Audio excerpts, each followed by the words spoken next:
Hey, Chris, the doc from Mustang Restorations in Dundee, Illinois.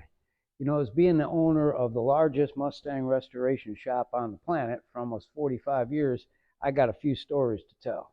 I get this one guy that comes in, and he's got a 69 convertible that we did a little paint work to. His son's bicycle had fallen against the driver's door of the car and scratched it up pretty good. So we did our paint work. Looks good. Pick up the phone, say, hey, Mr. Jones, your car is ready to go. Come on down, pick it up. So he comes on down. He's all excited and whatnot, and I have the car parked outside. It's a nice sunny day. It's a metallic-y burgundy kind of paint is what he had on there. And he comes walking in the door, and I said, hey, I'll be with you in a couple seconds. I just need to finish up this with this one customer. He's like, okay, I'm gonna go out and look at the car. I'm like, go ahead. I said, I think you're gonna find that looks sweet.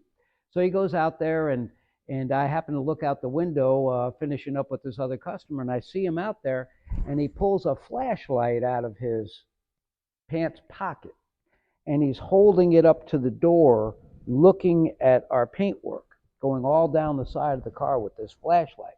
And I'm thinking to myself, it's a bright sunny day out. What are you looking at with this flashlight?